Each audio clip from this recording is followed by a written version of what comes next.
اس لیے پیارے نبی صلی اللہ علیہ وسلم فرمایا کرتے تھے من صمت نجا، جو خاموش رہا اس نے نجات پائی، خاموش رہا نجات پائی۔ من حسن اسلام المرء ترکہ ما لا یعنی، آپ علیہ الصلوۃ والسلام فرما رہے ہیں کہ آدمی کے اسلامیت کا حسن و کمال، حسن و کمال، اس کا جمال کس چیز میں ہے کہ جو چیز ضروری نہیں، مفید نہیں، اس کو چھوڑ دے۔ جو چیز مفید نہیں، ضروری نہیں، اسے چھوڑ دے۔ یہ آدمی کے اسلام کا حسن ہے، اس کا کمال ہے، اس کی خوبصورتی ہے۔ انس فرمانے لگے ایک دن اللہ کے نبی صلی اللہ علیہ وسلم نے ابو ذر سے کہا، ابو ذر میں تجھے دو ایسی خصلتیں بتاتا ہوں جو پشت پر بہت ہلکی پھلکی لیکن میزان میں بہت بھاری، یعنی بظاہر وہ بہت ہلکی پھلکی چیزیں ہیں لیکن میزان کے ترازو میں ان کا وزن بہت ہے۔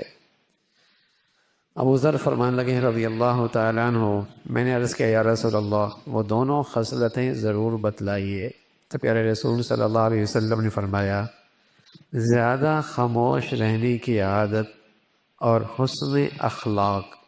فرمایا قسم اس ذات پاک کی جس کے قبضہ میں میری جان ہے، مخلوقات کے اعمال میں یہ دونوں چیزیں بے مثل ہیں، لوگوں کے اعمال میں یہ دونوں چیزیں بے مثل ہیں، ان کی مثال کوئی نہیں۔ اچھے اخلاق اور کم بولنے کی عادت۔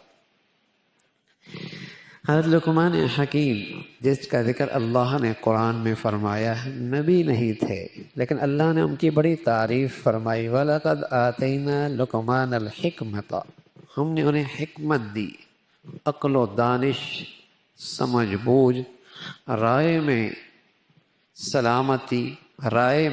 سلامتی، دین کی فہم میں بلندی۔ غلام تھے، سیاہ رنگ کے تھے، غلام تھے، سیاہ رنگ کے تھے، ہونٹ موٹے موٹے تھے۔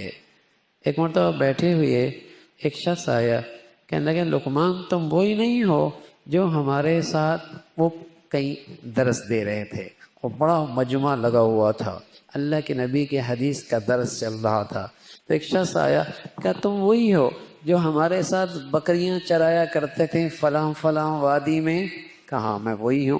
کہا تمہیں یہ مرتبہ کیسے ملا؟ تمہیں یہ مرتبہ کیسے ملا؟